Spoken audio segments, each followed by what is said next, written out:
Bonjour à tous, j'espère que vous allez bien. Bienvenue dans ce tout nouveau vlog, dans cette toute nouvelle vidéo. Alors un immense merci à tous ceux qui commentent les vidéos.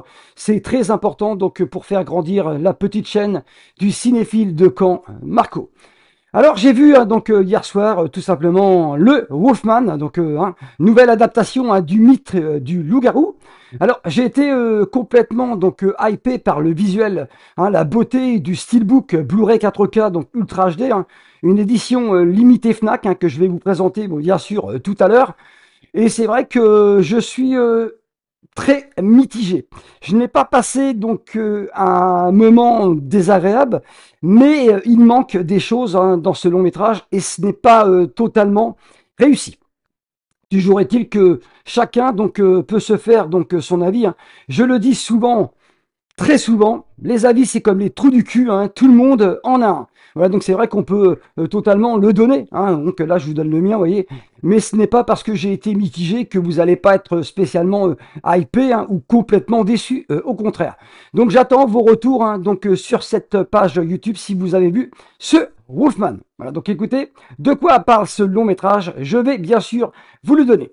Un homme doit se protéger, lui et sa famille, lorsqu'ils sont traqués, terrorisés et hantés par un loup-garou mortel, la nuit pendant la pleine lune.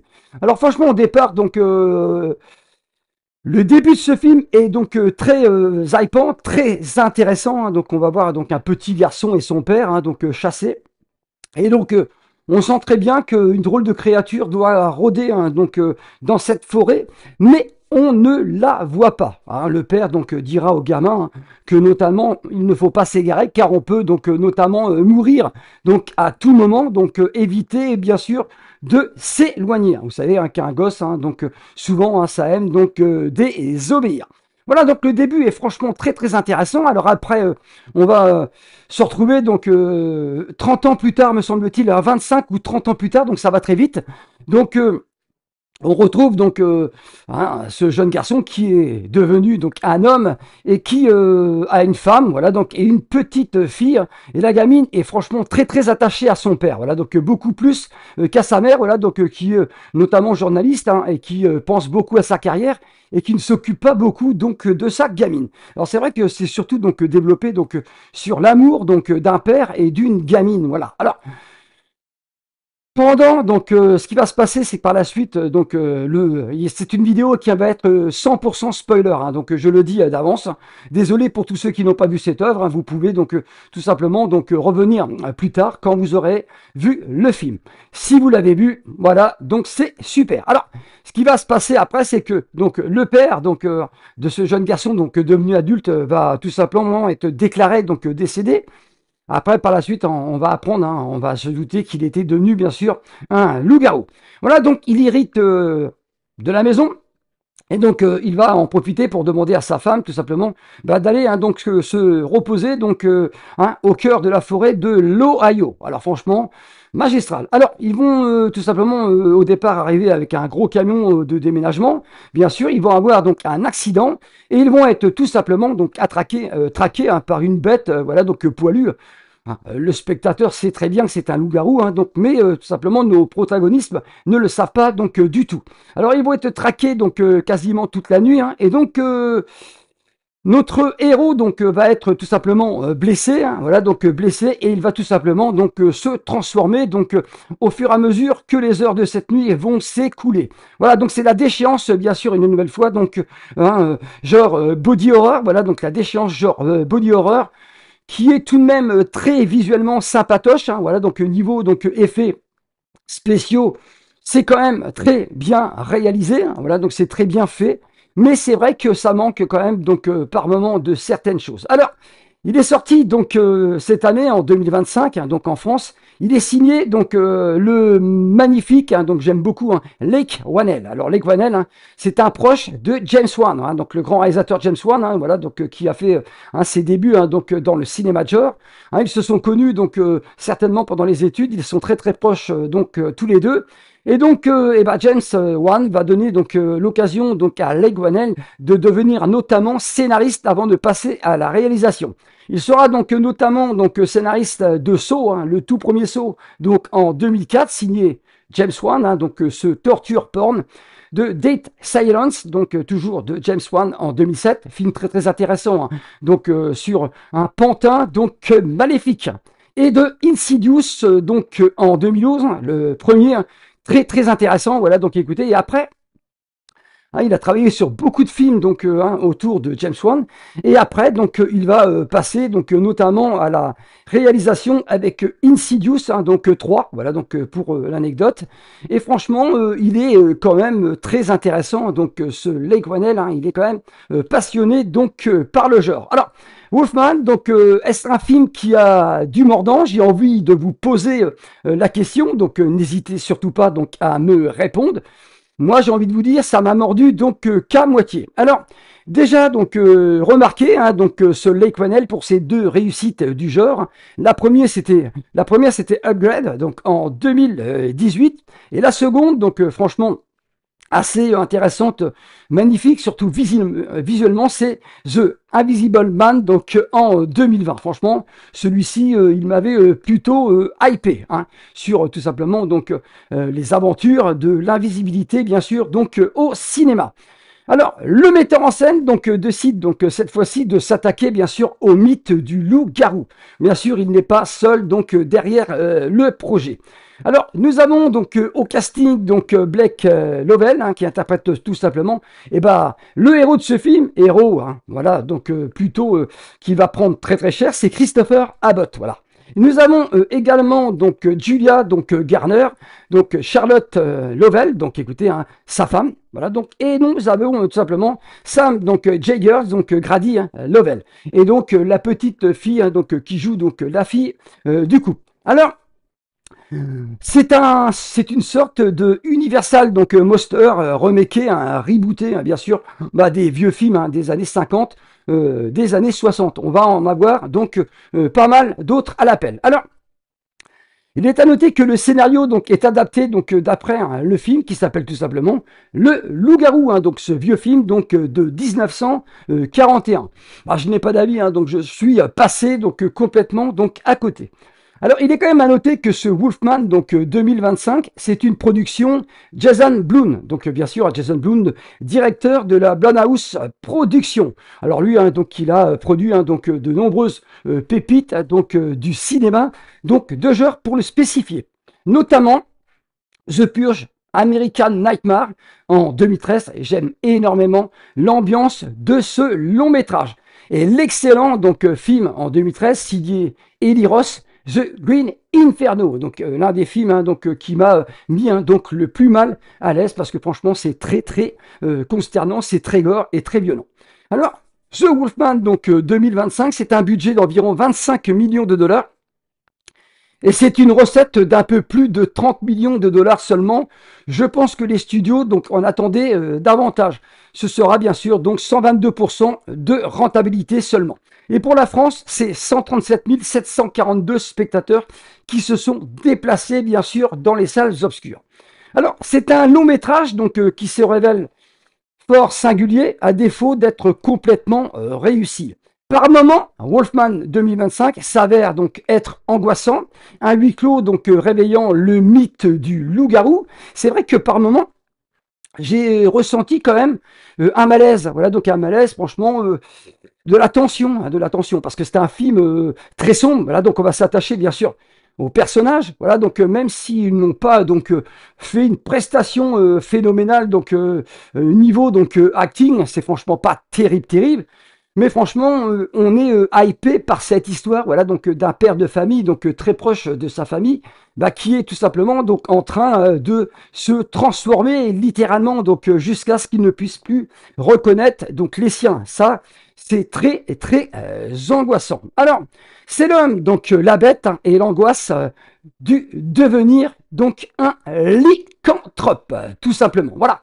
Franchement, tout n'est pas à jeter. Hein, voilà, donc dans ce film mais je suis resté sur ma faim. Voilà. Alors, ne laissez surtout pas le mal entrer donc durant cette longue nuit hein, de cauchemar. Voilà. Alors, les différents thèmes du film sont bien sûr malentendu, hein, maladie et malédiction. C'est vrai qu'on aborde, voilà, donc franchement la maladie. Hein, au départ, La femme, hein, donc la femme de l'acteur principal, bien sûr, Christopher Abbott, va se demander ce qui se passe donc avec son mari, bien sûr. Hein, il est en train tout simplement donc de dépérir. Voilà. Alors c'est un Universal Monster version body horror. C'est quand même donc beaucoup trop classique, prévisible. Hein.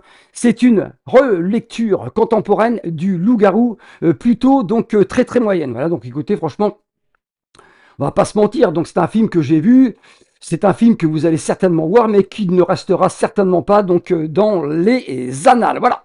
Alors, on continue. Alors franchement, on va spoiler, hein, voilà, un petit peu.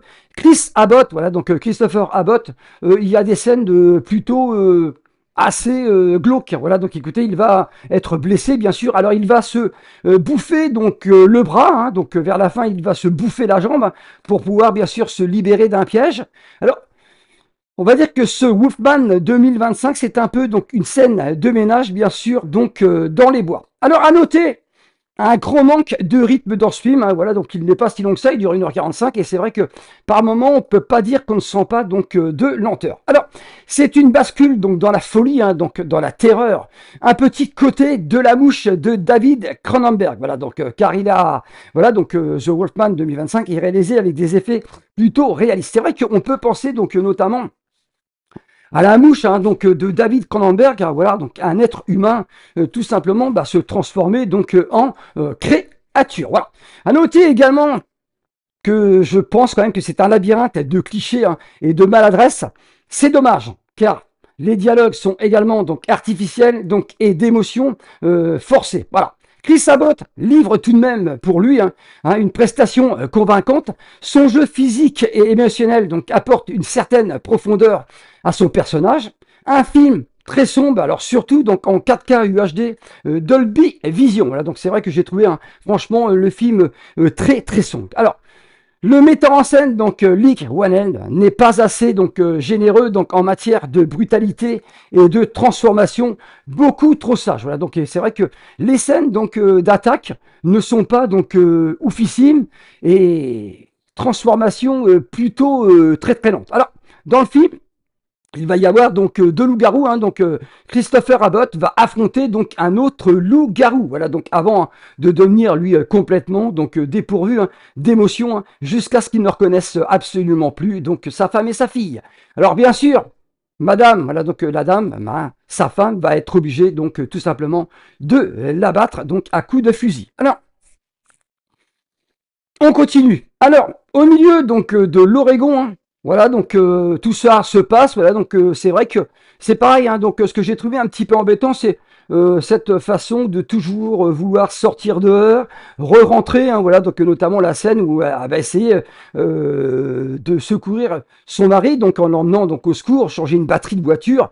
Et à ce moment-là, donc le loup-garou donc revient donc les attaquer. Ils sont obligés donc de retourner à l'intérieur. C'est vrai que ce va-et-vient donc dans la maison, c'est pas non plus très très, c'est intéressant. Alors en bref, hein, donc pour conclure, c'est un monstre très inoffensif. Hein, et si je devais le noter, je lui mettrais une moyenne de 6 sur 10. Voilà, donc écoutez, franchement, je ne suis pas déçu. Hein, voilà, donc j'ai adoré donc suivre cette histoire, mais c'est pas un film que je regarderai donc énormément. Alors, si vous voulez voir hein, ou revoir de l'excellent film de loup-garou, revoyez le Loup-garou de Londres, hein, donc de John Landis. Hein, voilà, donc écoutez, ça c'est la référence absolue hein, que Wolfman donc 2025 a essayé de reproduire, voilà donc sans y parvenir. Ou Hurlement, hein, bien sûr, Hurlement de Joe Dante. Hein, voilà donc le film de John Landis. Voilà, donc franchement. Tout n'est pas acheté, mais franchement, il y a beaucoup trop de choses.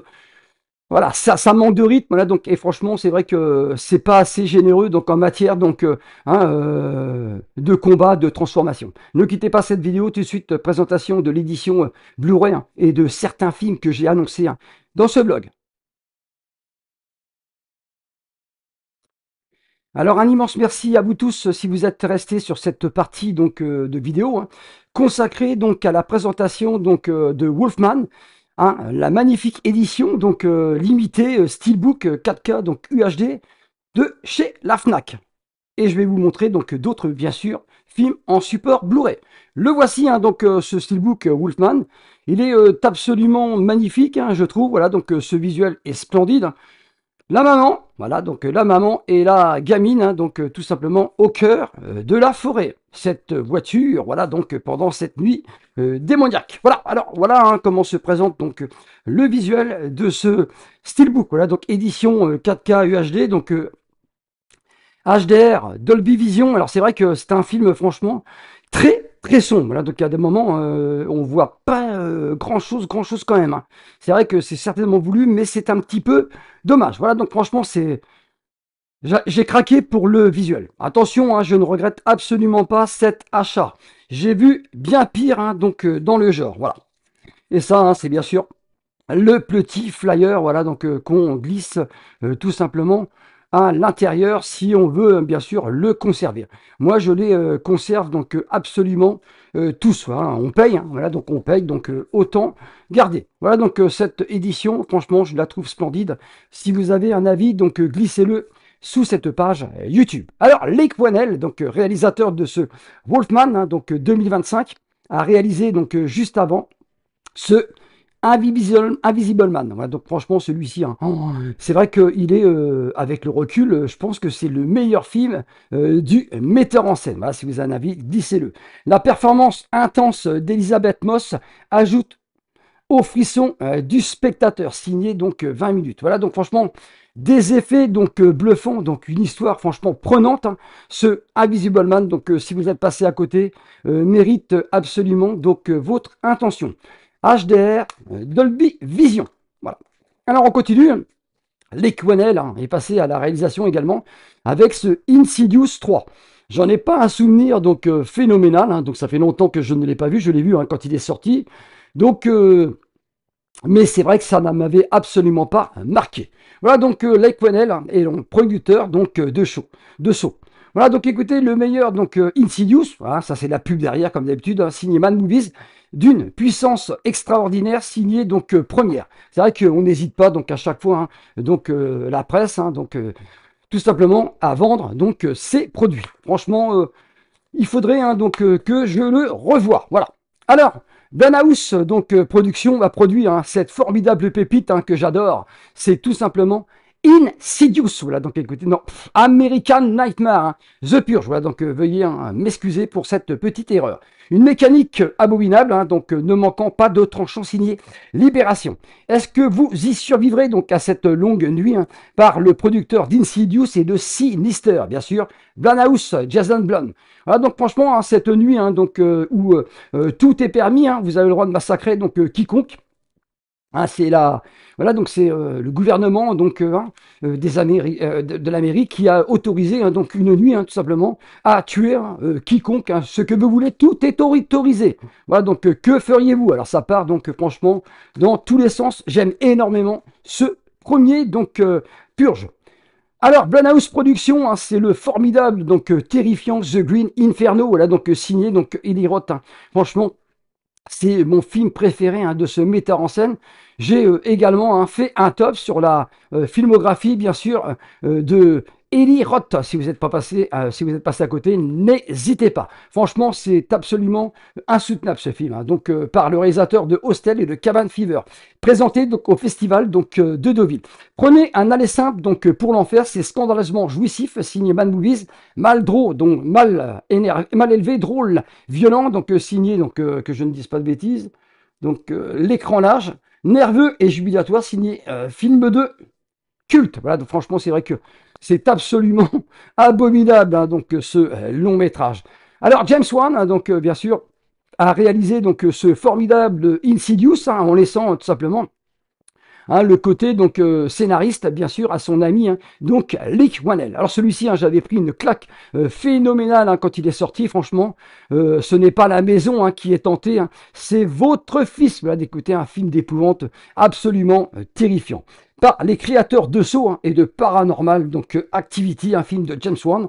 Voilà un grand tour donc de montagne russe signé Mad Movies. Insidious donc offre donc plus de moments de terreur et d'angoisse qu'aucun autre film récent, signé donc l'écran. Donc fantastique, c'est vrai que casting intéressant. Si vous êtes passé à côté d'Insidious, allez-y. Alors, Wolfman, donc 2025 ne restera pas donc dans ma mémoire phénoménale. Préféré donc bien sûr ce classique indiscutable, le Loup-garou donc de Londres, hein, signé donc John Landis. Voilà donc c'est pour moi donc la référence ultime dans le genre. Voilà donc franchement c'est très vieux comme film. Hein. Voilà donc et ça fonctionne énormément. Magnifique édition collector 40e donc anniversaire. C'est une morsure inoubliable. Voilà donc une œuvre horrifique, comique, gore, originale qui n'a toujours pas trouvé donc de successeur à sa hauteur, signé L'écran large. Un savant mélange d'horreur et d'humour signé donc première. Voilà, donc c'est une magnifique édition avec un livret, donc et j'en passe et des meilleurs. Voilà, je ne vais pas l'ouvrir, elle a déjà été présentée sur la toile. Et bien sûr, le film arrangé aux côtés du Loup-garou de Londres, bien sûr, c'est tout simplement The Halloween, donc Hurlement de Joe Dante. Hein, franchement, très très bon, donc également. Édition donc 4K, donc UHD, hein, donc HDR Dolby Vision. Édition Steelbook. Franchement, c'est vrai que ça hein, et le Loup-garou de Londres resteront tout simplement deux œuvres, donc inégalées, hein, je pense. On a beau essayer, hein, donc et ça ne fonctionne jamais.